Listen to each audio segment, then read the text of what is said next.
Hi, Tim. Yes, indeed. It is great to see many of the people who were there right at the beginning of the program, which is now a long time ago.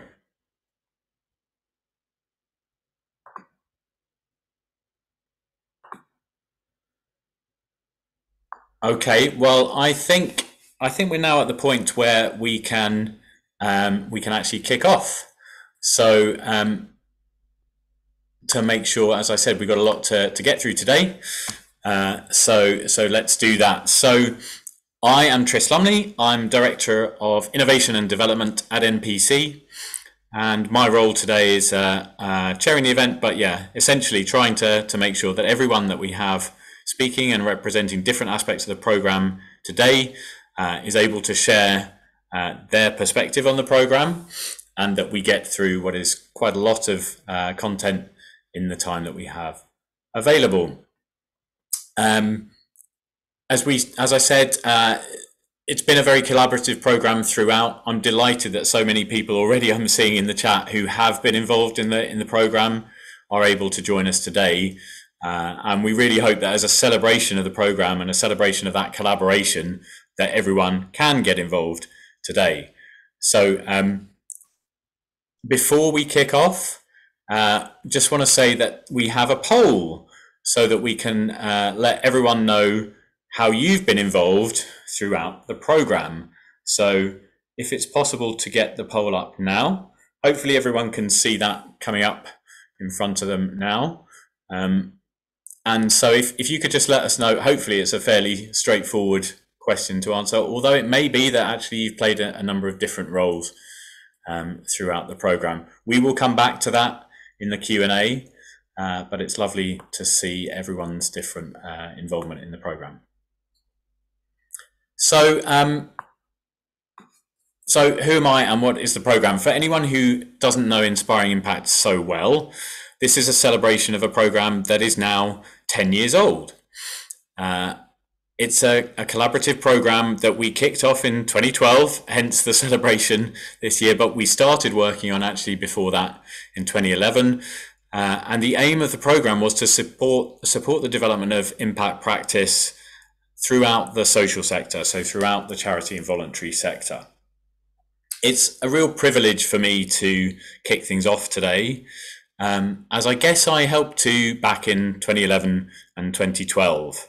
So just to delve into the ancient past somewhat, I remember a first phone call between the organisations NPC and Substance, and I know Tim Crabb from Substance is definitely on the Zoom call today.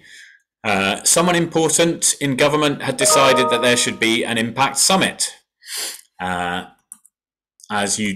people do sometimes, deciding that there should be a summit, and I asked what the agenda was for that summit, and really it all started unfolding from there. So the idea emerged in 2011 that what if we got together a number of people from across the field of evaluation, of impact measurement, of impact practice, and actually came together to try and work together to see if we could achieve more for the field by working together.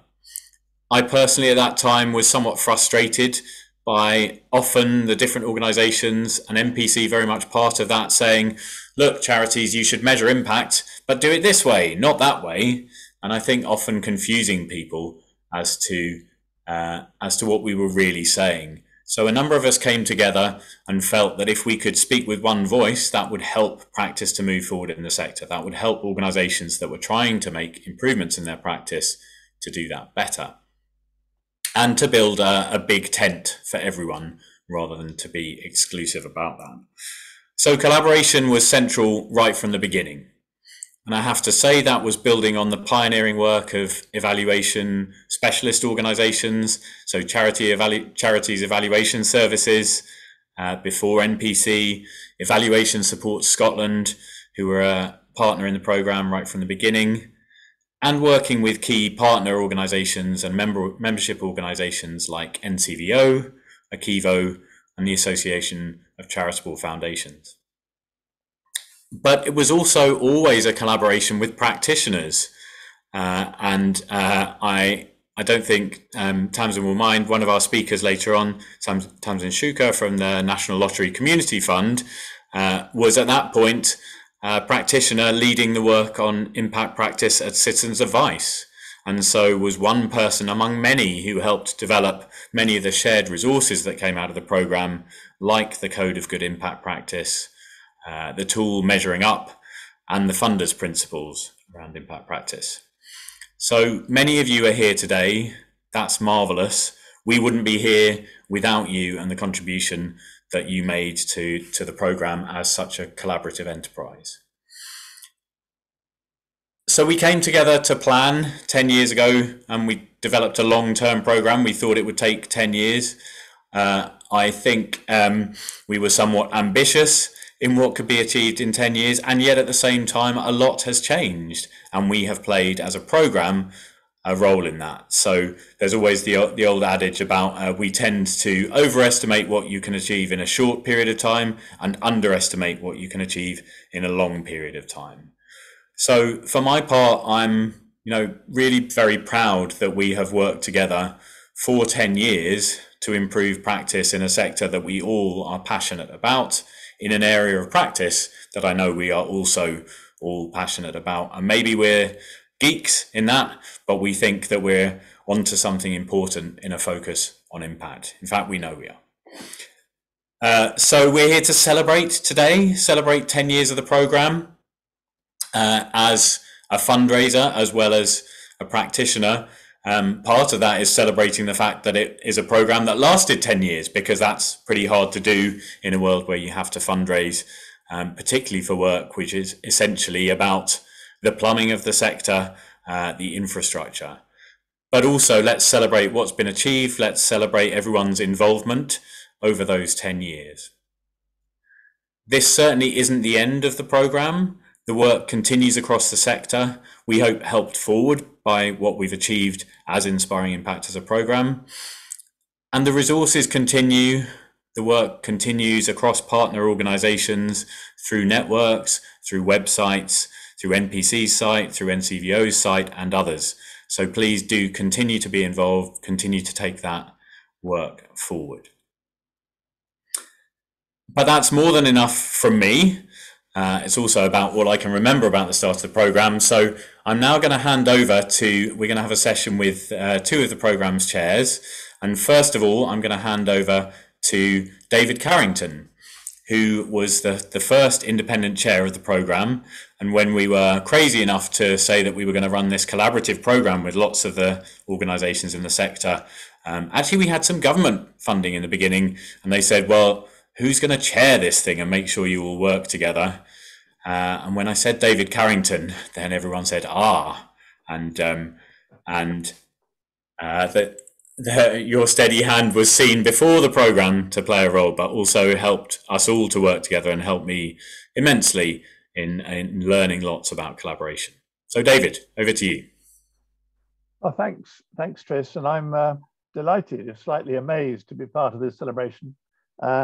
I've got a quite vivid memory of the launch event of Inspiring Impact. It was a crowded and rather noisy gathering, fueled by some wine, the sort of gathering that sadly we've not been able to enjoy for a couple of years. It would have been such fun if this celebration could have also been in person and similarly convivial. But I recall it was a very positive and optimistic launch, though we were slightly nervous as we set out our ambitious plans to those who came. There were more than a few skeptics among the audience and beyond who questioned our dependence on achieving productive collaboration between some organizations that perhaps were not used to working closely together. And others doubted if we'd be able to survive financially for 5, let alone 10 years. I'll await for the evaluation to judge how we did, but I'd like to recall and to highlight briefly some of the themes we spoke about at that launch, to which I attached special importance and which I hope we achieved. The first is the collaboration of which Tris has already spoken. That's never going to be easy or straightforward, but I reckon we were much the stronger for building Inspiring Impact from the start as an active collaborative venture, with each participant organization leading or co-leading part of the program. 2+2 really did make 5 in terms of product reach and quality during those early years, I think. In combination, I think we achieved more than each organization could have done on its own. And I'd like to pay real tribute to the initial collaborators who made that possible, and especially to the tenacity, determination, and sheer persistence of Tris Lumley and his MPC colleagues for keeping us on track. The second priority that was vital for me was that we kept funders engaged and involved, that the program was not just about enhancing impact practice within organizations providing services within the community. For me, it was also critical that funders were allied with the process and engaged in developing their own approach to impact in parallel with us. I was very pleased, therefore, that in those early years, through the energetic and often delicately diplomatic efforts of James McGowan, we did keep funders involved, and that the funders' principles and drivers of good practice were developed in tandem with the code of good impact practice, which were two of the essential early products of Inspiring Impact. My third priority was that the primary test of the relevance of the program must be its practical value to smaller and local organizations within the sector, not that our work had to be universal in its relevance, not aimed just at the better resourced and larger organizations. We wanted the trustees, the staff and volunteers working in local communities and small organizations to be able to use the program's products and services to raise their game and to be able to demonstrate with confidence to themselves, their communities, and their funders the value and impact of all their efforts. As an aside, I always thought that the absolute key component of that approach was the preparation of the jargon buster, although I acknowledge I was probably the primary beneficiary of that particular guide. And the last big theme for me was that the program must be UK-wide, reaching and benefiting from the skills and talents and experience in Scotland, Northern Ireland, Wales, and the English regions, and not just being another Metro London and Southeast of England initiative. And the participation in the collaboration from Scotland and Northern Ireland were, for me, especially in those early years, top quality work, but also focused so directly on smaller community organizations, so helping to ensure the success of my previous third priority.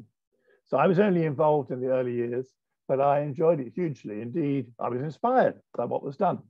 And I hope very much that the program has been no less inspirational for the thousands of voluntary sector folk who have been reached by it and participated in it during the last decade.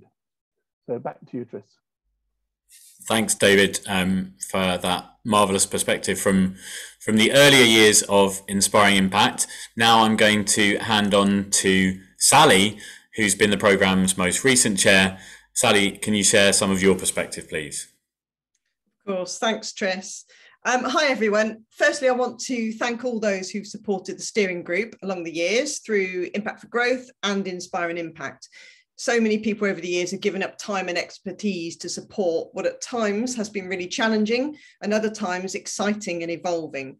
And it's culminated in a programme that's helped organisations really understand the impact they make. I also really wanted to thank the team from MPC who've been so professional and conducted this piece of work over many years and put some very capable professional people in place to coordinate and deliver the overall programme. We've learned a lot together, especially when we needed to deliver the digital content some years ago. MPC have been lucky to have the people they've had involved. I'm proud to have been involved in this project over the last 5 years as chair of Impact for Growth, and then eventually the merging with Inspiring Impact and taking over as chair there. So in this Zoom room, I know we've got people from charities, social enterprises, academia, funders, consultancies, and so on. And you're all probably interested in data, in growing your project or your organisation. You're interested in learning from each other and also perhaps missing that face-to-face interaction and networking. Inspiring Impact and Impact for Growth was designed to drive you to gather evidence and understanding in your organisation, to learn from each other, create a new community. But looking at that participation list in advance today, I'm really curious, just as you curious people, because that's why you're here listening this afternoon, to know how you got here in this room right now. What made you interested in data, in your job, in these sectors? And you could put that in the chat if you want, let us know afterwards. I'm just really curious. So let's focus on that reason. that you're here listening to us today. Data is a byproduct of what we do. It's both factual, storytelling, all at the same time. And that storytelling then gives you insight into your project that can help you grow, gain funding, save you in times of trouble, and actually give you, in each of your jobs, evidence of what you do. Most importantly, the proof on the difference that you make, the impact of your work, and how you then learn from that for next time and the time after that. So just think just for a moment about the moment you started to realize that data and proving the impact of what you do is important, and how you're perhaps shaping the agenda for impact measurement in your organization's future and in the wider sectors. Maybe it was 20 years or so, or maybe it was just in the last few months. Maybe you've only just got here. The chances are your organization has always recognized this importance. It's nothing new, but you also may be thinking about the job you came into, and that organizations were so focused on the tasks in hand and doing what they knew in their hearts was impactful, but had never actually articulated it. When you came into the job, did you bring your knowledge and learning with you from education and previous work and personal experience? Of course you did. You know, we all do. That's what we do. We grow with all of our experiences. We evolve. We impact on more and more others at the same time with a real ripple effect. My own background's working with the public, charitable, voluntary sector for over 25 years or something, and running a social tech company for 10 years. Governance and business background led to my part in helping here. You've built your own ecosystems that are contributing to the organisation or project's own ecosystem via your networks, skills, data, technology, and values. And when we consider that evolvement, your organisation and projects are just the same. They start with a nugget of an idea, a real acorn actually, and that grows, it spreads, evolves, it gets bigger as branches start to spread out. And before you know it, you've got a full oak tree with roots in time, external and internal growth factors, and rootfuls of history and learning. To ensure our trees continue to flourish, it's really critical to keep watering, sunning, and feeding that tree. Feeding our individual and collective organisational learning to help the next acorns and to help your own tree breathe fresh life into itself.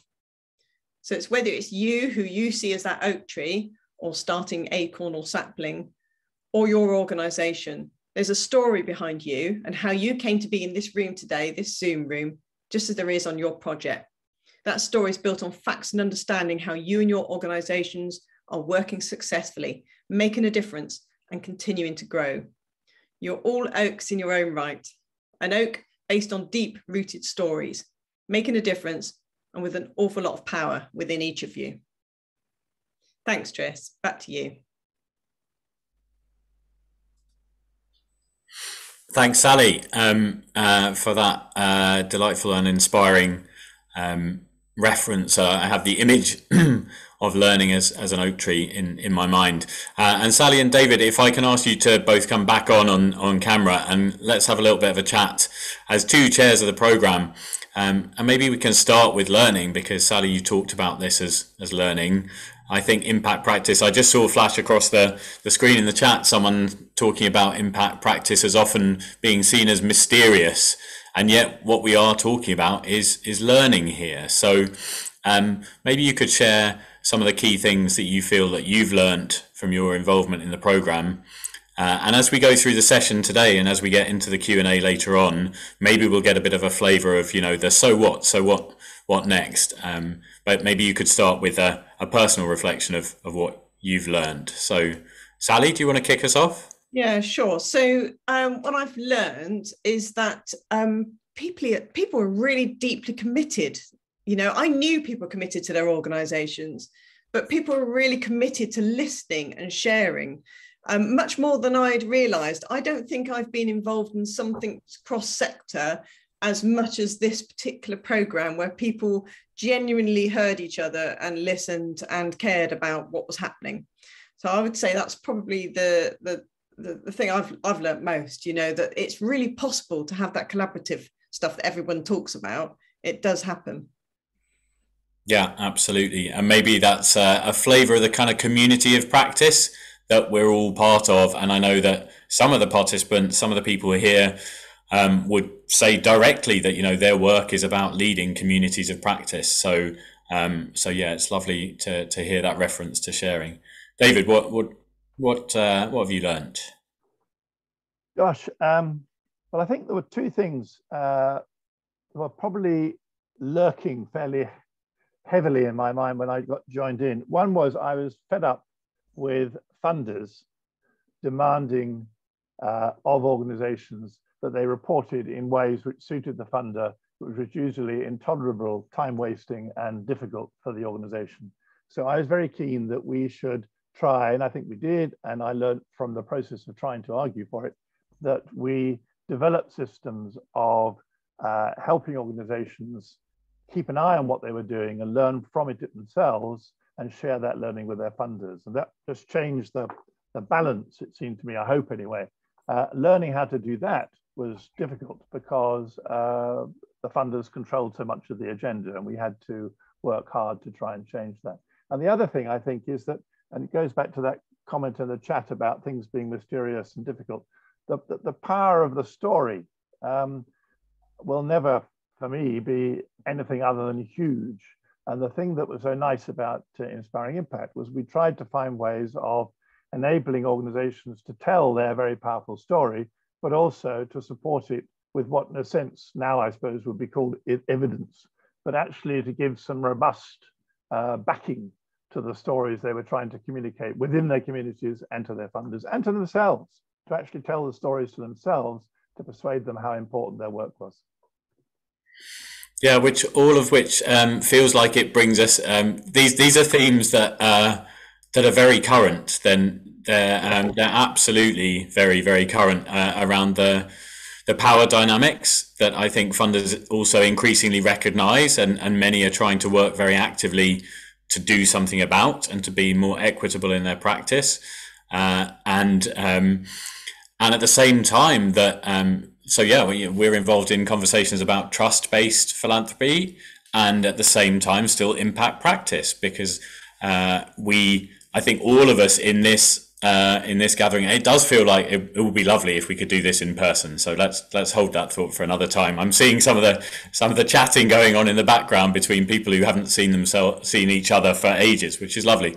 But it's a very live debate about how do we ensure that learning is still coming through, so that organizations are accountable to the people that they're there to serve, and that it's not just all tied up in the relationship between them and funders.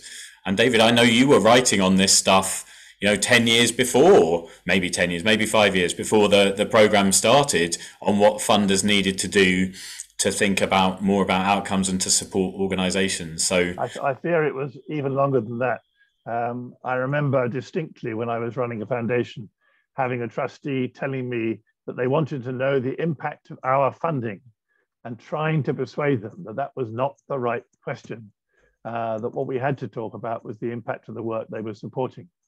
And so, yes, this is not a new thing, but equally, I would absolutely accept, I think some of the chat has, that a lot has changed in the last 10 years. And if Inspiring Impact has helped that, well, that's terrific, because getting that relationship more meaningful between the provider of resources and the user of resources to the public benefit of the people those resources are designed to help is absolutely the overriding priority for all of us.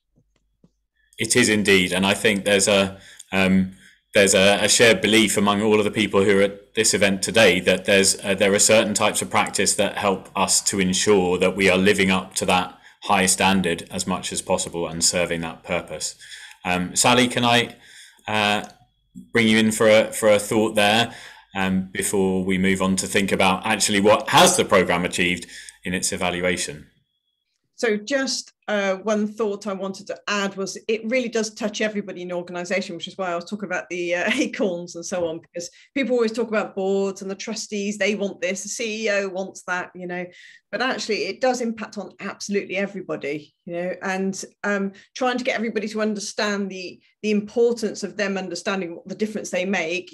As you said in the comments, someone said, impact data is a bit of a mystery. It's a mysterious thing, but it's just information, basically. That's what it is. It's something about the statement of impact data that is sort of makes people put their hands over their ears, But actually we need everybody to be interested and involved, and I think that's what this program has done well. It's reached out to all levels of the organisation. We've seen people from all levels, you know, from those right on the at the hard graft bit, and you know, really on a day-to-day working closely with who their beneficiaries are, and then yes, down to their boards and partners and stakeholders and so on. And I think it's really important we just keep on that cross sector bit and cross messaging. Absolutely. And so it's about practitioners, and it's also about the stories about real people whose lives have benefited, have changed in some way through their interaction with organisations, which again brings me back to the very current discussion of lived experience and its importance in the field. And from my perspective, I very much hope that this community of practice that is in the room today, the virtual room, is helping to ensure that increased focus on lived experience also benefits from what we know about how to ensure that we bring together information as well as we can, so that we are not being biased, so that we see the whole picture, so that we don't pull the wool over our eyes, and so that we don't take that, because this has always been the challenge. One story is one story. Impact practice is about how we turn that into insight that we can really do something powerful with. So a lovely conversation. We're going to move into the next one, but David and Sally will be with us for the panel and the Q&A later. So I can see there are some questions coming into the Q&A, which we will come to shortly. First of all, I want to hand over to Sally Cupit. So Sally is also someone who's been involved in the programme and involved in charities evaluation services before it merged into NCVO. So involved in the field for longer than I have, certainly, and I benefited a huge amount from your work and charities evaluation services work before the programme began. Sally has also been fantastically able to lead the evaluation of Inspiring Impact that's been working currently. So Sally, I'm going to hand over to you to tell us something about the evaluation. Thanks, Tris. I'm amused that you mentioned the merger. Several of my old team are in the audience. I was always told off for mentioning it too often. Yes, as Tris has said, I'm a voluntary sector evaluator. I've been doing this for 22 years. Now freelance. Formerly, I ran the evaluation consultancy teams at NCVO and at Charities Evaluation Services. Interesting role as an evaluator. I led on the evaluation of Inspiring Impact, as Tris said, along with colleagues, including Jean Ellis and Shanaz Latif, also from CS. Interesting role for me because I worked on Inspiring Impact in the early years, so I was both insider and outsider. But we worked hard as a team to moderate analysis and report writing, so just to assure you, it was pretty much an independent evaluation. It was 6 months of work, started last August to this January, with a bunch of aims, but the two main ones: to look backwards in terms of the achievements of the programme, and then take that learning forwards to think about what the sector might need in the future in the absence of Inspiring Impact. In terms of evaluation methods, we did three main things. We did research into existing Inspiring Impact data. For any evaluators in the audience, you can imagine what that was like. 10 years of work across multiple partners in 4 countries, so that was quite a job. I interviewed 24 stakeholders, mostly people directly involved in Inspiring Impact, but some well-informed sector leaders from outside the programme too. And lastly, an online survey to voluntary organisations. There were 280 responses to that. You know what the programme did. I'll summarise it quickly because I think it will put my findings in context. Multiple organisations across 4 countries, creating some new resources, but a lot of curation of existing ones onto a website that evolved over the programme's lifetime. Hosted a wide range of events, developed and supported impact networks, big emphasis on peer learning. And lastly, trial different forms of sector support and approaches on impact. I've got 10 minutes to summarise what for me was an enormous piece of work, but a few bits of learning from delivery. The funding for Inspiring Impact was 2.1 million. And that was a generous and foresighted bit of funding at a time when, particularly at the beginning, funding for infrastructure was so deeply unfashionable. Now, 2 million sounds a lot, but actually think about that over 10 years with a UK-wide remit. With that in mind, the reach of the programme was pretty good. So 4,000 Twitter followers. In phase 2, which was the middle 3 years of the programme, there were 67,000 people used the website. In the last phase, there were 100 odd, last 3 years, there were 100 odd events. The reach was pretty good. In terms of who was reached, the breadth of ambition for the programme was problematic at times. Probably correctly, that the decision was made at the start to include everyone, from funders and commissioners to tiny organisations. And politically, I think that was small p. Politically, that was an important shout. But gosh, that was a tough ask. Later on, the choice was made to try and focus more on smaller organisations, with some success. I mean, Inspiring Impact disproportionately reached larger organisations, but still a reasonable number of people under 100k and a fair number under 10k. And given the nature of the work that we're talking about here, I think that's just fine. The kind of systematic evaluation as we currently do in the UK, I think is not terribly well suited to tiny organisations, and I'll pick up on that again later. There were some new ways of working, trials for Inspiring Impact, some really successful, some less so. Various cascade approaches were trialled, whereby working with one group in depth with them, with the hope that they would cascade their learning to others. Some people found it hard to find the capacity to engage with that, but we did find some evidence of some really successful cases, and we're going to hear from a couple of those later through Sported and Wcva. In terms of user views on Inspiring Impact, our data collection and the programme monitoring feedback showed a really high level of satisfaction by people who engaged. That the programme brought together key stakeholders to develop good practice, self-assessment tools, curate them, really gave credibility to resources. A lot of people really appreciated that.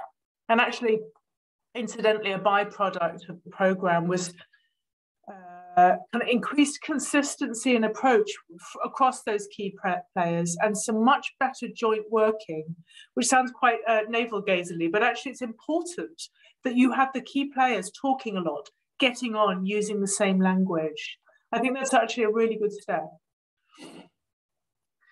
A little aside I was interested in terms of the longevity of Inspiring Impact. We had in our survey respondents a decent minority, a significant minority of people who had first come across Inspiring Impact in 2012, and they were still interested in the programme almost 10 years later.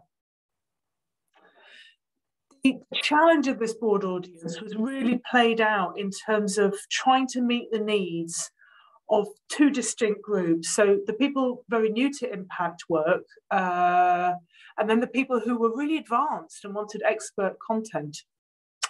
As a result, in terms of feedback, you had small numbers of people saying it was too basic, others saying it was too complex. That is absolutely by no means unique to Inspiring Impact. We found exactly the same at CS and NCBO, and that's an ongoing challenge. In terms of achievements of Inspiring Impact, we looked for change in 3 places, and this is primarily through our own primary research. We were not able to look beyond that, so this is interviews and a survey. We looked at outcomes for individuals, and then for organisations, and then for impacts in the wider voluntary sector. And we kind of found what you would expect, in that people were able to attribute change much more easily to their own work than to the wider sector. In terms of outcomes for individuals, we asked people, firstly, what kind of changes they'd seen in their impact practice over the last 10 years.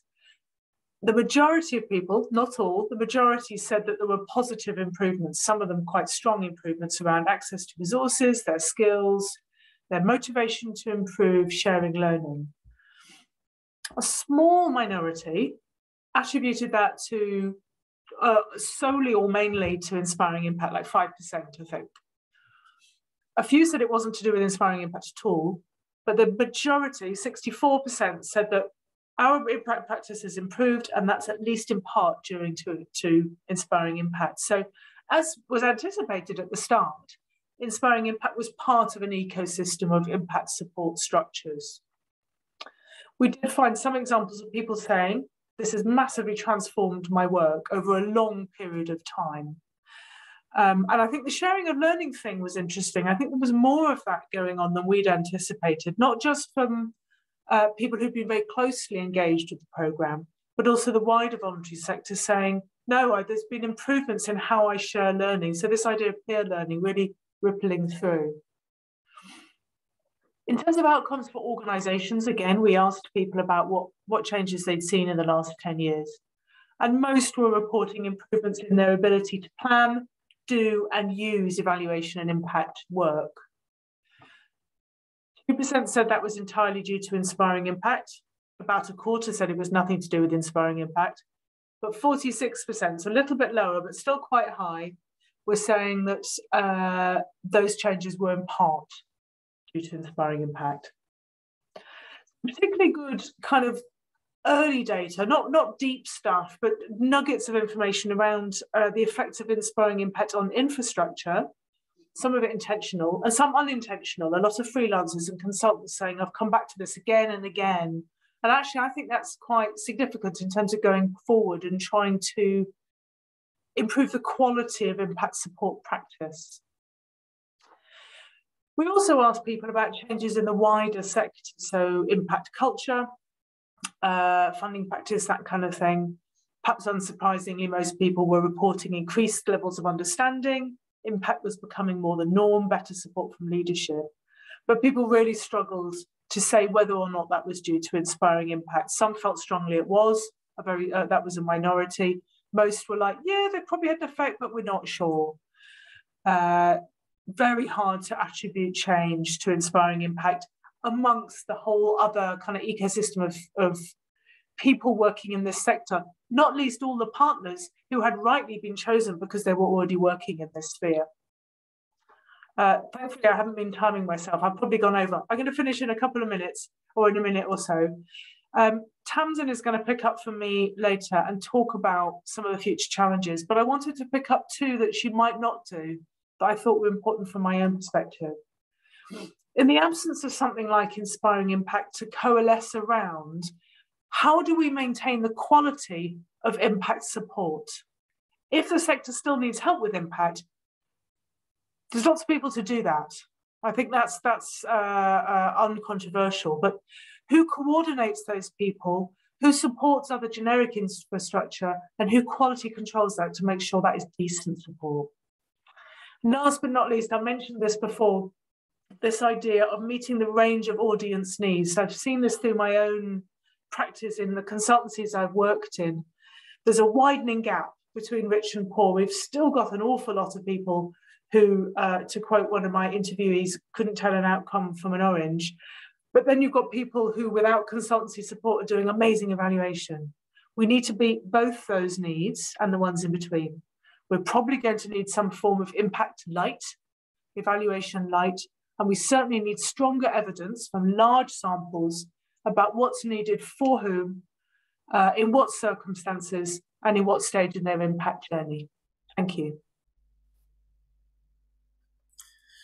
Brilliant. Thanks, Sally. And no, don't worry, you're not over time. But I know there are questions that are coming up, some of which relate to what Sally's been talking about. We're going to come to the Q&A together because we're going to go through the various panelists and what they have to say first. But I think from what I'm seeing from the Q&A already and from the kind of questions that are coming up, there's lots for us to get stuck into about the challenges ahead and about how we take forward the learning for the programme, which I'm delighted to see. But next on the agenda is Ricky Mahaffey from Sported. Ricky, you're going to talk to us about Sported's journey with Inspiring Impact. And I know Sported is an organisation that's been very involved in the programme and has been a keen supporter and advocate of impact practice for many years. So Ricky, over to you. Excuse me, thanks Tris, and thanks for that introduction. So yes, I'm Ricky Mahaffey. I am National Manager for Sported here in Northern Ireland. I took on this role last September to cover a maternity cover. So I was intrigued and a little bit taken aback when I got an email asking to talk about a project about inspiring impact that happened way before my time here at Sported. But the good news is that the impact of inspiring impact is still seen today within Sported. So I can talk about what I've seen firsthand, plus the differences that were made and have been made in the lives of young people, in the groups that are offering services to young people. It's so well documented and kept and talked about that therefore I can hopefully share that little bit of the story too. What Sported do is we want young people to thrive. And we know that not every young person has the same opportunity to fulfill their potential. But we also know the power and the value and the impact that sport can have on those young people. But the difficulty was that even though me, as the person who's worked in youth work my entire life in the voluntary community sector, as a husband and a dad, I can see the impact of sport. Well, we know it's more than making somebody a better skilled player. It increases the physical, mental, emotional well-being. It can bring communities together. It can bring and include anyone and everyone. It can raise self-confidence, self-esteem, reduce crime, antisocial behavior, and lots of other factors. We know, and I've seen the impact of that in my everyday life, even with my own children, never mind my work at sport. But unfortunately, some of the groups that we work with and support didn't or couldn't measure the impact they were making. So Sported, while working with 2,500 groups across the UK, around 250 here in Northern Ireland, we work with those groups who are working with young people in areas of multiple deprivation, the local heroes that are there to bring hope and restoration to the lives of many young people. We're going to champion those local heroes. But what in some ways stands Sported out is we use the data and the insight as a key element to try and help to support those groups and to help those groups better measure their impact. So what happened was in 2014, we took on the pilot with CDHN, who came from Northern Ireland to help us with this project. And we took on 20 groups in 2014 to look at this pilot of how to measure their impact. Because even though we can all see the difference that sport can make, our groups who are doing the great work just didn't know how to. A group would have said things like this: we knew what we were offering, but we didn't appreciate the impact it was making. Another group said, we knew we were doing something different, but we weren't measuring this in any way. So for us, our heart of this pilot was to help them see and measure the impact. Groups like Street Soccer NI, who work with sport to help those who are homeless to play sport and play football. After going through the Inspiring Impact journey, they came back and said that it had improved their strategy, it had improved their services. It helped them to better allocate resources, to acquire funding. It had led to development of further football-based activities. It was invaluable to securing funding. It helped them communicate their story and their value in a clear way. And that's the thing, because when we hear those stories and they can communicate them verbally, saying what it makes a difference to insert name of person, to help them communicate that story in a clear way is invaluable. Just like it was to Street Soccer and it was the same to a group called TAMI, a group that looks at mental health and using sport to help young people's mental health, starting with this lived experience of a leader who saw a friend take his own life through the cause of poor mental health. He wanted to see a generation change. So therefore, he was desiring to see impact. This group was desiring to see impact. But when they started Inspiring Impact, they said their knowledge of impact was very poor. All it was numbers. They didn't understand what was really being delivered. So for us, this started an exciting journey that I'm going to sort of demonstrate in three ways. One is it opened their eyes. And you can see that already. it opened their eyes to see what impact truly was, to see the impact that they were making, because they were only all about numbers, they were all about activity, but they were all about the heart, and they couldn't marry the two together to see what their heart meant and what their activities were actually leading to. It opened their eyes, but it also broadened their perspective, because some people in groups, so the vast majority of groups, so 50% of the groups that we work with operate under less than 10K. Nearly 3/4 of the groups that we run and support are entirely volunteer led. They are under stress, not just on capacity, but also on delivery, because they have no funding. So sometimes people go into the impact journey thinking it's only about funding. It'll help me get a better funding application. But it broadened their perspectives, like we saw with Street Soccer NI, that wasn't just about funding. It was about strategy, about processes, about programs, volunteer training, that it wasn't just about proving what they do, it was about improving what they do. But thankfully, whenever we went into the second phase in 2016-17 and worked with a smaller group of groups, narrowed that down to see more about understanding their impact and embedding their impact, the reality was it was making a far bigger difference to Sported as well as the groups that we're helping in. So for us, it opened their eyes and broadened their perspectives, but for us as Sported, it strengthened our support.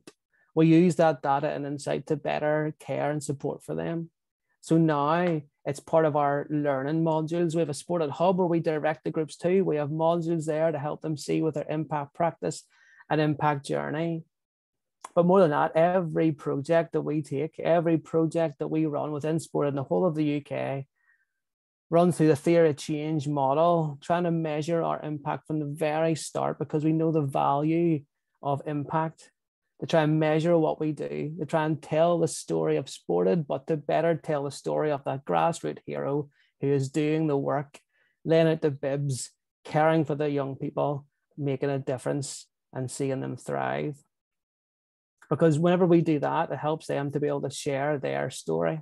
Not just they can understand it for themselves, but they can share that story out with others. And I hope that's maybe what's happened in this last 10 minutes, is that I've, in this last of being here for 5 months, to hear about a project that started 8 years ago, in my process of learning, has helped me own and understand the impact story here at Sported.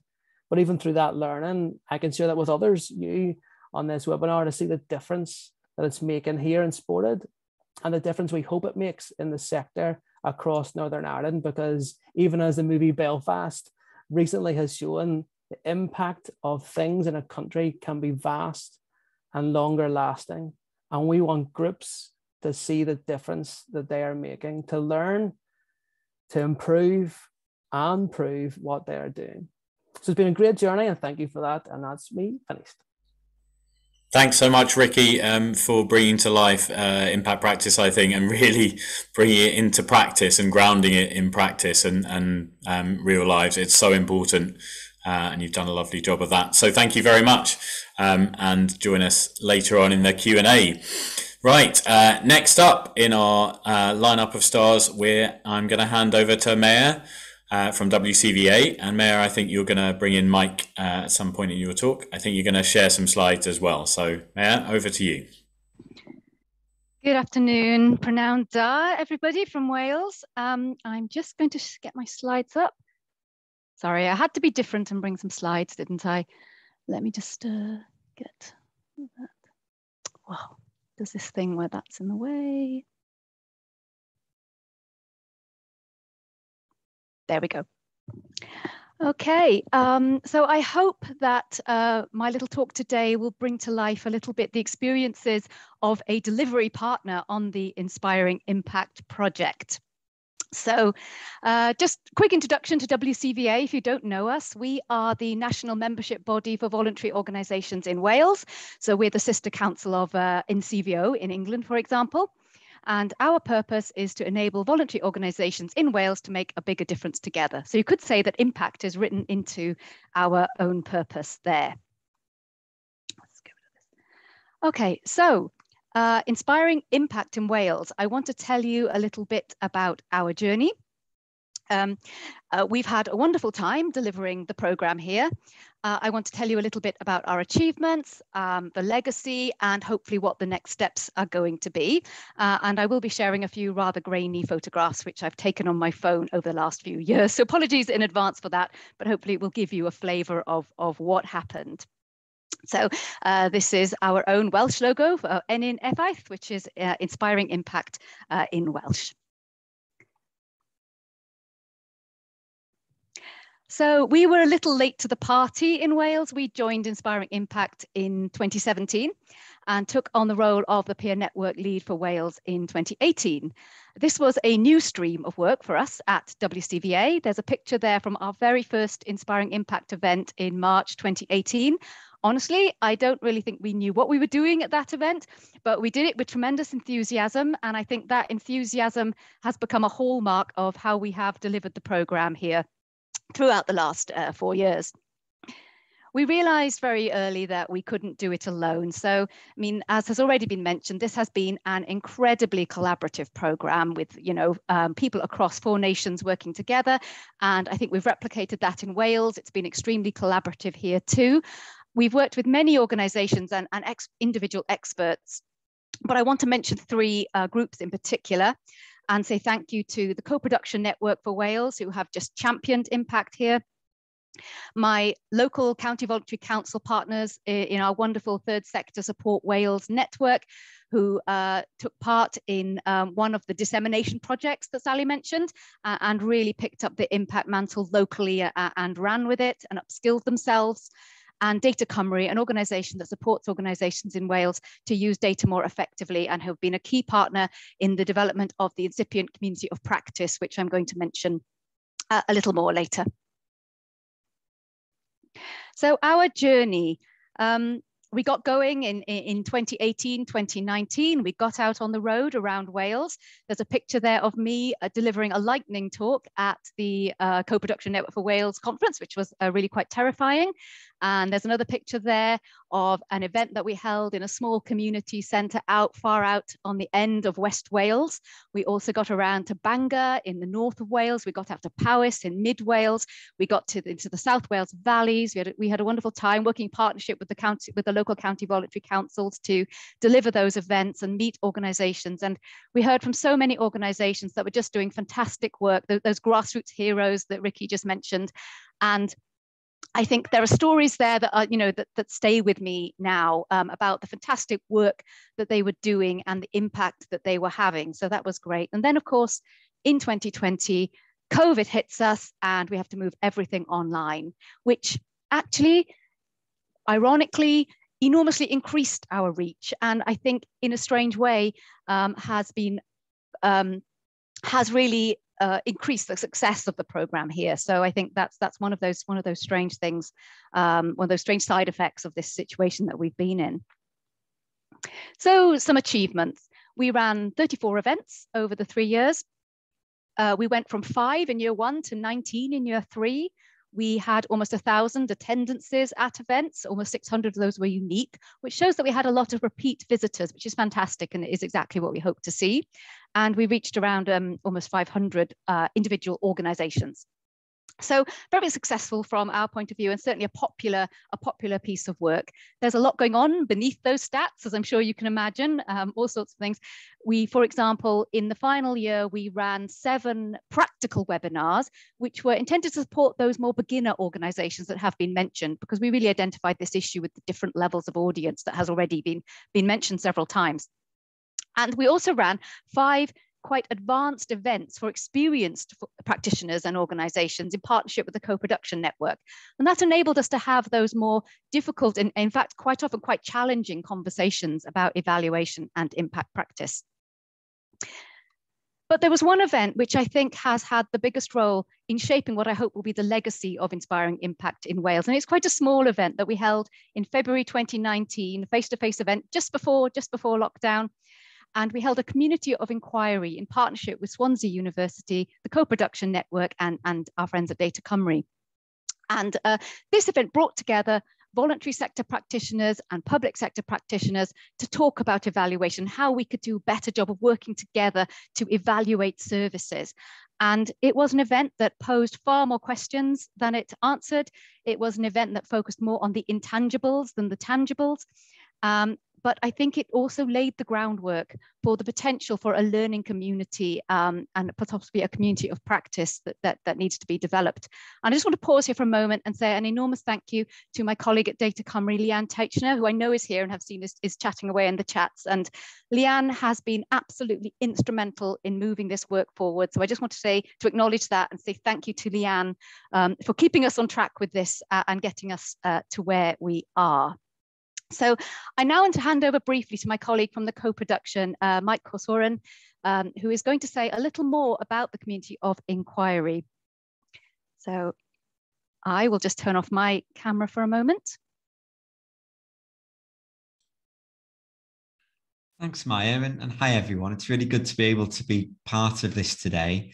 As Maya said, I'm Mike Corcoran, and I work with the Co-Production Network for Wales, which does what it says on the tin. And we've been working with Wcva through the delivery of the Inspiring Impact programme for a few years now. And as Maya said, I've really observed in that time that transition from a need for resources to building on those resources and shifting towards a conversation, and now a continued trajectory from that conversation helping to foster an emerging community of practice for people interested in these things in Wales and beyond. And it's been great to be able to be a part of that journey. The nice cheesy picture Maya shared on the screen is one from our community of inquiry. And what we're all holding on those placards are really the three key messages that came through our conversations on that day, and ones which we found came up again and again in different shapes and forms through all of the events that we ran over the past 12 months. Just to unpack very briefly what each of those cards represented and what our conversations were about. Firstly, there was a sort of a profound view amongst all of those we've been speaking with in Wales that people are not data points.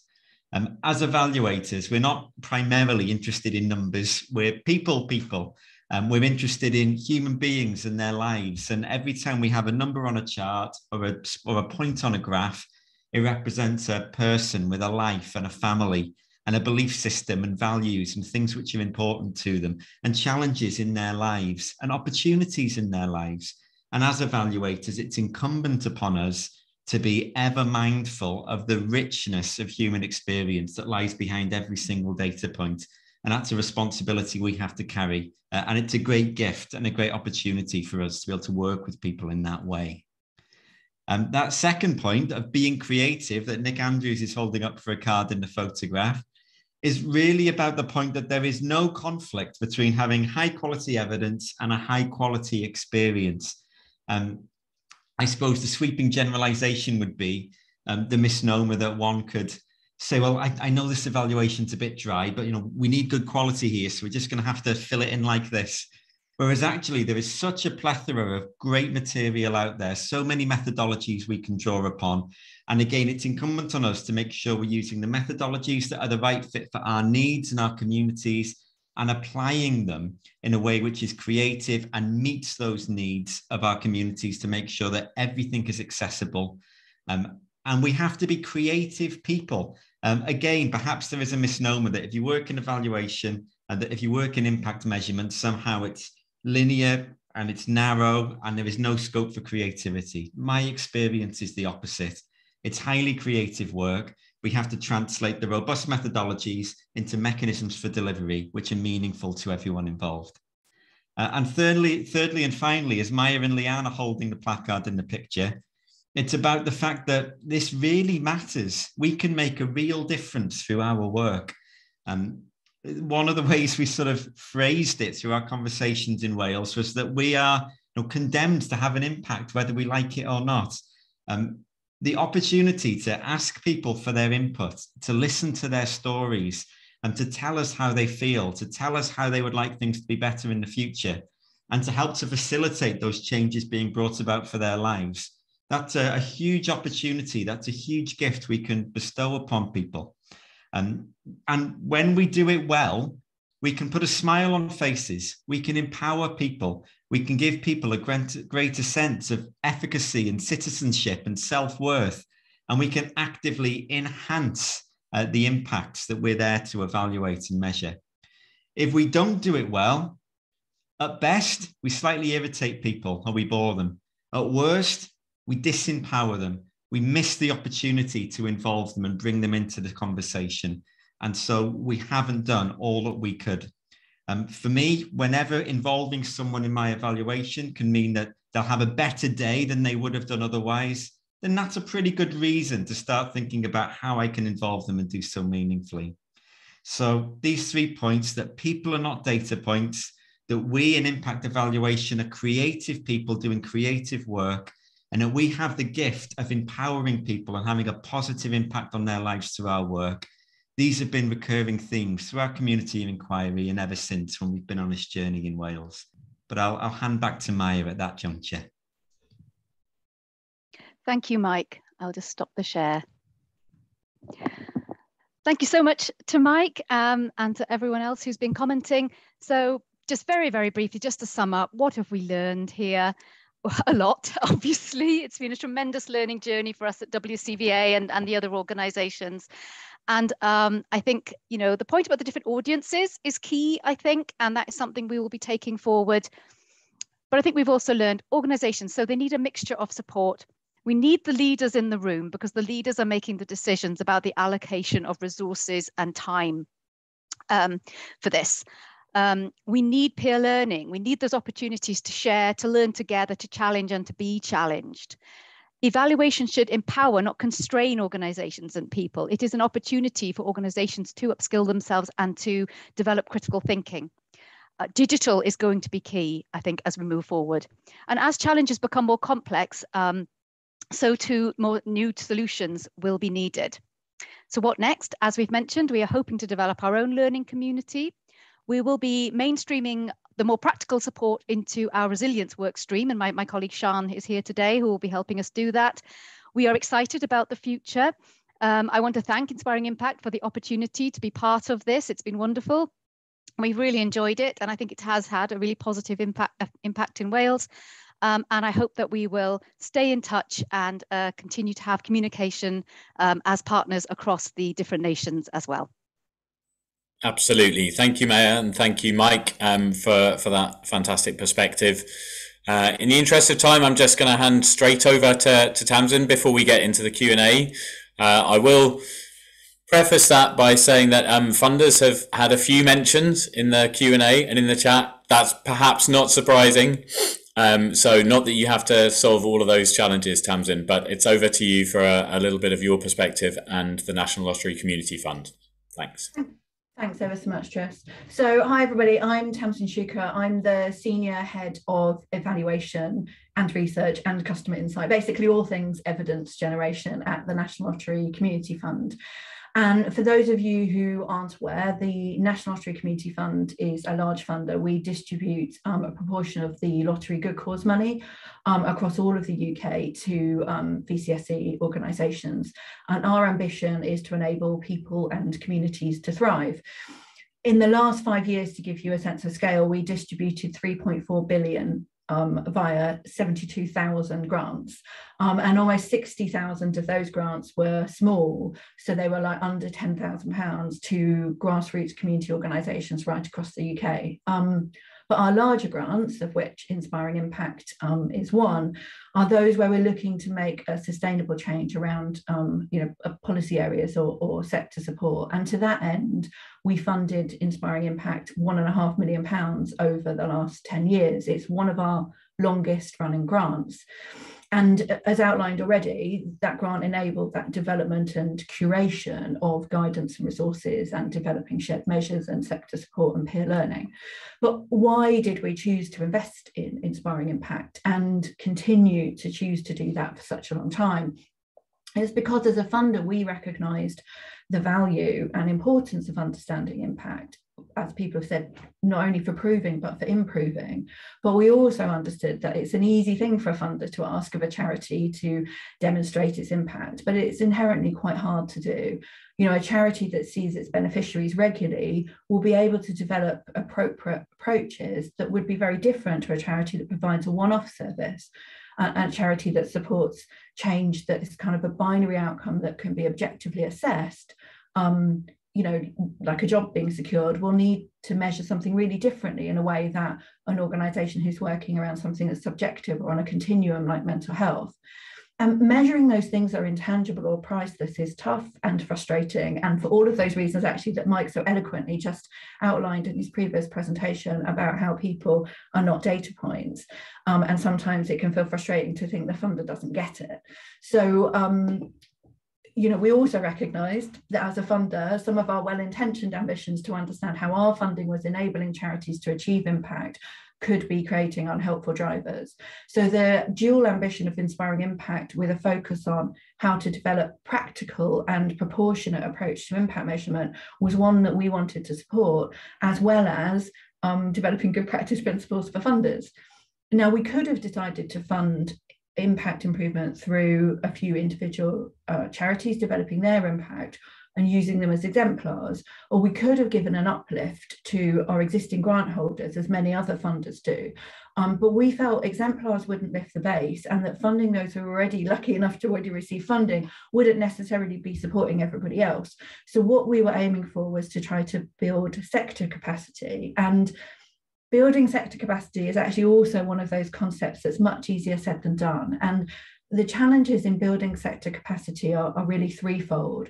Firstly, as you will all know, the sector's really diverse and one size does not fit all.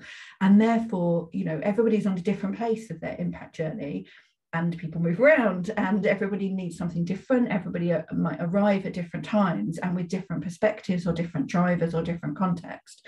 And so, you know, it needs to be quite a diverse range of resources to support that. Secondly, as a funder with a specific ambition to enable people and communities to thrive, it can be hard to determine, and forgive the irony, the impact of a capacity building investment, what that change happens for people and communities by sector support. And therefore that creates some internal challenge about how priorities are allocated within our funding. And finally, and probably most challenging of all, is that capacity building is never done. So this isn't like a program and then we're finished. Capacity building will, you know, is something that always needs to continue. But I really think that the infrastructure and the model that we're developed in this program, with centrally curated resources and thought leadership and a sector voice on impact, combined with all the brilliant local peer delivery throughout the UK, has actually been a really effective model and one to learn from. And as mentioned in the chat, a new programme or role sends many of us to revisit these excellent resources, and that's true from a funder perspective too. So I'm not going to rehash what others have said, but the Lottery Community Fund and I in particular are really proud of supporting this work and the difference it's made, and I want to thank everybody involved in making the programme a success. So I'll just finish with a bit of an eye to the future on the National Lottery Community Fund's approach to impact. So as a national funder, we are focused on the role and contribution that we play on some key social issues and priorities that are facing communities. And that includes targeting our funding where it's needed most. And we recently published an impact report that explored what we know and are learning about the difference that we're enabling in these key kind of areas and to communities in general. And that also included a section on our COVID response funding, where we looked at sector impact as a whole, and how our funding enabled capacity in charities and funding to adapt services at a time where everybody needed to move away from face-to-face. So do take a look at that impact report if you're interested. But with demands on our funding at a record high, we know we can't fund every great project or idea. So what we will do is work with communities and stakeholders and governments to ensure that our added value is focused where it's most relevant. And this is about us being impact focused.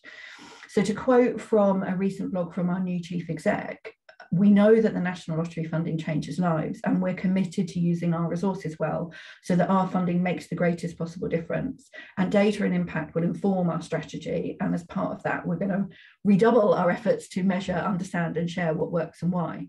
So what that really means for us looking ahead is that we remain just as committed to impact and committed to continue that approach in ways that are co-produced, are meaningful and appropriate, and value a wide range of evidence, and of course adhere to the principles of good practice that have been developed by this programme.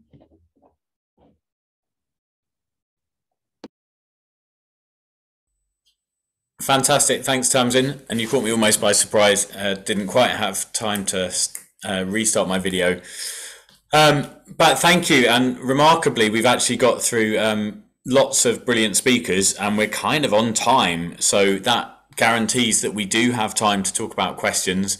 We need just a few minutes at the end to wrap up and point people to some of the resources that they should go and check out. Some of those are already in the chat, the LinkedIn group, for example, if we don't get through all of the questions now. But so actually, there's a section of questions on funders, and we'll come to those. But I wanted us to start actually with kind of a combination of what I'm seeing in the questions about what counts as important evidence, whose perspective matters. Is it about impact focus? Is it about other sorts of focus on campaigns, movements, social change focus? Because I think they get to the heart of what a number of speakers have been talking about in terms of understanding what has changed from as close to the perspective of the people who we're here to serve and the practitioners who work with them, but maintaining the kind of the focus on impact practice and evaluation. So everyone who's a panelist, you can all switch your videos back on and unmute when you got stuff to add in. But during COVID, so there's one question. I found that COVID's been amazing in shifting what's counted as important evidence. We've seen a huge move to stories and lived experience as evidence of change and effectiveness. A focus on trust between community groups and funders. And is this just an unusually positive experience, or is this a wider change? And so I think, we know that there's a big rise in focus on trust-based funding and trust-based philanthropy. There has been a shift in funders around speed and around working through the relationship with organizations. So I guess the question is, to anyone who wants to answer it, how does this relate to our impact practice? Is this changing what we're saying, or is this just reinforcing what we're saying when we're changing how we're responding? I know that's a bit of a vague question, but I hope people know what I'm on about. And those who have got their video back on seem to have something to say. So maybe, Tamsin, we can kick off with the thought from you as you spoke last. Thank you. I think two things to this. Firstly, that there is increasingly a recognition that quant data on its own doesn't help you tell stories, and if you really want to really understand the experience, you need some qual, and you need some richer evidence and the valuing of evidence of all kinds. But actually, I would say the opportunity specifically that COVID created for us was that a lot of the work that most of charities do are fairly long term in their complex social issues, whereas actually a lot of the things that were in COVID were really quite short term, and it was about addressing immediate need to a lot of people. And therefore, actually, the way in which people could respond to that meant that the context was very similar for everybody, and therefore that context explanation didn't necessarily need as much, and the kind of change that people were trying to make was maybe easier to explain and report because it was so immediate, some of those needs. And I think that changed some of the challenges that we have in more normal times when we're dealing with some of those more complex social issues that have very many paths to them. So I think it was both of those things. So do you think there's maybe a danger that is interpreted as, we've always been aware of a sort of a backlash possibly against impact practice, and some people saying, well, we just know what's right. And I'm quoting, so I'm not being too mean, but is there a danger that that the pendulum swings too far in the opposite direction, and that people are now saying, well, if that's all we managed during COVID, we don't need all this fancy impact stuff? I don't think so, no, because I think there's also recognition that so much was changing in that time, that we actually looked at delivery models and how they changed, and it won't be much of a surprise to know that pre-COVID, something like 78% of our grant holders were delivering some part of their services in face-to-face, and then obviously COVID, that massively changed. But actually what happened was a huge plurality of delivery models, and so the point is that actually organisation resources had to be focused on lots of things, and as a funder we couldn't be asking for a lot of that proof stuff. But I think when we recognise that the purpose of charities is to be making some kind of change, actually knowing that that's happening and understanding it, but it's for those charities to then tell us about what that means for them, rather than us being imposing and tell us it in these boxes. So I still think that conversation goes on, but I'm hoping that that actually becomes more nuanced after understanding some stuff through COVID. Thank you. Sally, can I bring you in on that?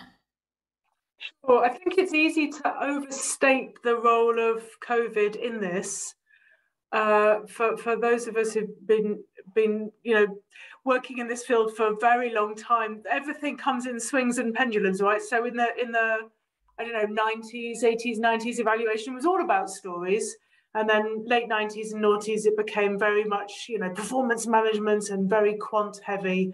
And I think we are coming back to stories again. And I think that's also, it's been hastened by COVID.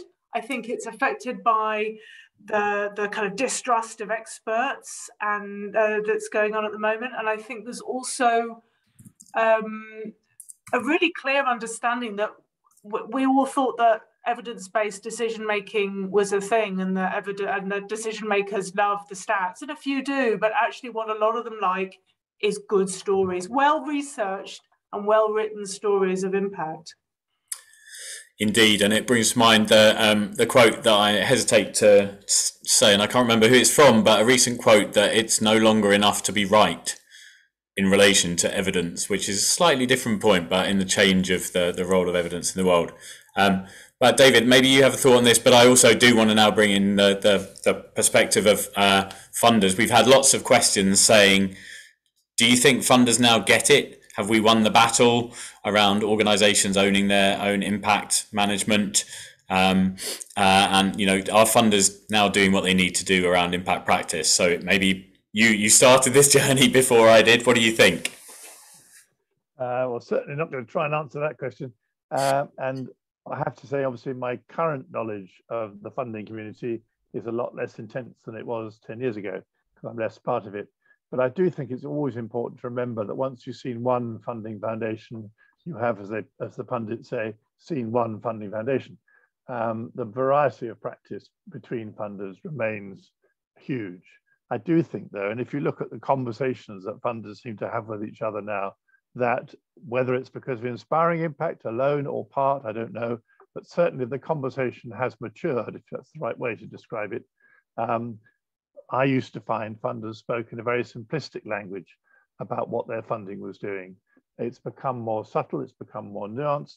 It may become a bit more difficult intellectually to deal with if you're a project on the ground, an organization on the ground, but I think it's a much more intelligent conversation among many funders than it was 10 years ago. But obviously, yes, there are still many funders who operate in a way which would make us all have our hair stand on end, I suspect. And I don't think that's going to change. I think the important thing is that a lot of the leading funders, the ones that probably influence practice more widely, have changed. As far as I can see, what it feels like on the ground, it's hard to say, but I am a trustee of a couple of funded organizations and it feels different. Yeah, thank you, David. And I know that that Tamsin, you said that you talked about funders being much more ready to say, tell us how you need to communicate to us about your impact. And I'm certain that we have seen that shift, and that's a really fantastic thing. I guess the question remains about all of the work that needs to be done to make sure that those organizations are in a position to say what it is that they need to say around their impact. And I guess in some of the other questions that have come up around other priorities forcing out impact maybe, or around even suggesting that that perhaps there remains a need for some coordination and quality control in this space, that perhaps without some sort of a collaborative effort to bring together some of these things, that funders won't necessarily be following the right lines. So I think old me might have said, well, we should do something, we should stand up and let's join together. And one of the things I've learned is not to say we should do all of these things, but there is lots of work being taken forward, and if there are people here who have part of that puzzle that they want to take forward, they are taking forward, then please share that in the LinkedIn. Maybe suggest it to us, and let's see if we can support that, or we can be part of your effort. I know that, as Tamsin said, the National Lottery Community Fund and many of the other key funders in this space are keen on supporting that work to be taken forward.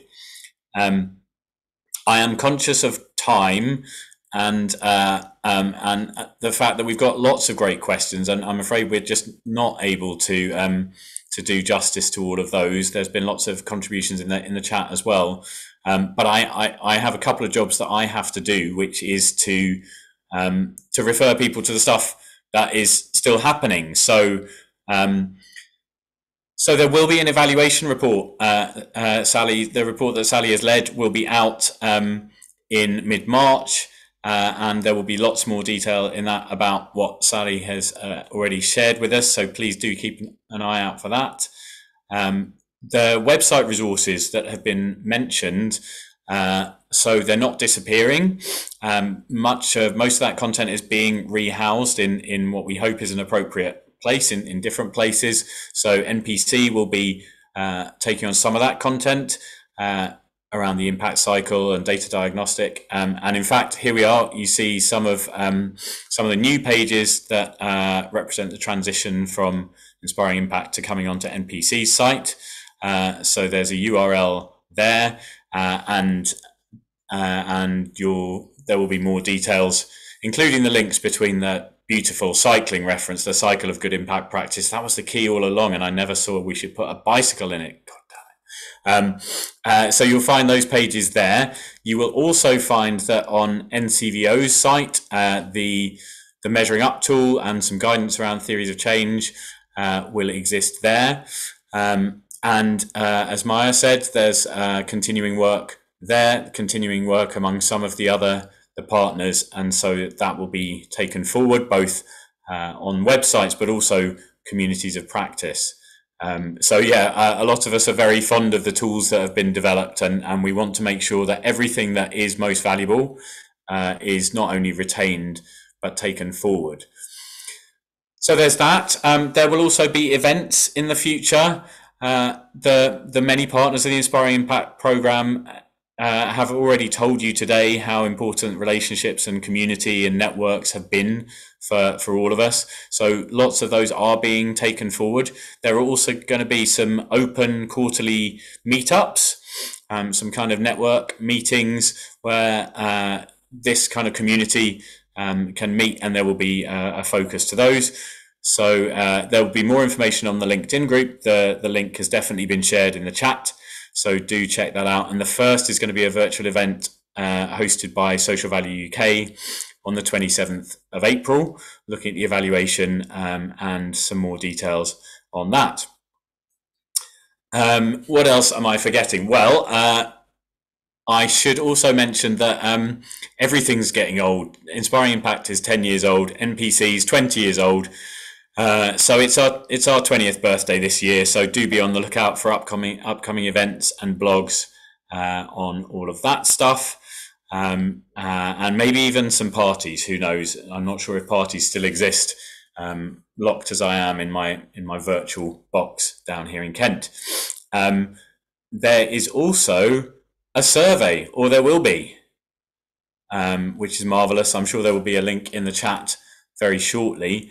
That will be coming around to you, so that you can all feedback on the event, tell us what we missed. But please do, I know there's been lots of content that's started to be raised and questions we haven't been able to address. Please do get in on that. And finally, before we go, I would love it if we can just take a look at the poll and see who actually has been in the room.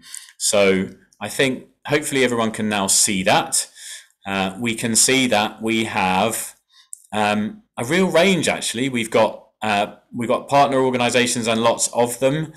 We've got members of the sector who haven't been involved in these various ways. We've got some people who are new to all of this, which is fantastic. We've got funders, we've got consultants, and we've got subsector partners and impact champions. So, you know, a real mix through the makeup of all of Inspiring Impact's many participants. And I have to say, because I have noticed some names in the participants, loads of people I will have missed as well, but loads of you who have been involved in shaping the programme as contributors to the many resources and tools, as people who've worked on projects in your organisations, including many funding organisations. So thank you to all of you, and also to some of the programme managers who aren't at MPC anymore, but have played tremendously important roles. So I know Rachel Tate, you've been here. I'm not sure if you still are. And Ellie Harris, I do want to say thank you to both of you because of the huge heavy lifting that you've done to make sure that all of this coordination actually happens. We're able to do all of the work that we aimed to do. There is a link to the survey, so please do feedback on that. I apologise for anything that I may have missed, which is probably lots. I've mentioned the 20th birthday already, so I don't need to mention that again. But nevertheless, look out for more stuff from MPC on our 20th birthday. And please do, if you have, you know, it's easy for me to gloss over this and say, you know, I don't want us to just say, let's do all of this coordination and take it forward. But if people have ideas about how coordination, alignment, collaboration in this space should happen, then please do speak to, you know, any and all of us as partners and those who are part of this community of practice. Share your ideas, take it forward in the community of practice. Let me know if I can do something to help, because this stuff does really matter. It always has mattered.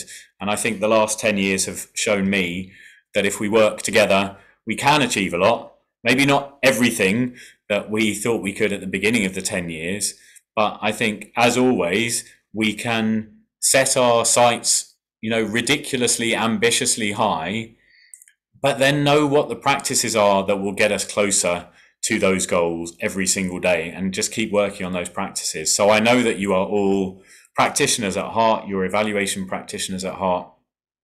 Let's keep on doing that, but let's also keep on the collaboration and the working together as a sector, because we simply aren't resourced to do it on our own. And so we have to work together in order to achieve what we need to. So we've reached time. Thank you all so much for your participation today. I hope you've all had fun. It's been great to see some names flying around in the chat, and people that I haven't seen in person for a long time. I hope very much that we will meet in person, possibly with a glass of wine, as we did many moons ago at the beginning of the programme. And in the meantime, wonderful to have you all here with us. Thanks to all of our brilliant speakers and panelists. Thanks to all of those who raised questions. And that's it from us for today. Feels a bit weird, me being the only one waving. Maybe people can switch on their video and wave goodbye as we disappear. Thanks, everyone.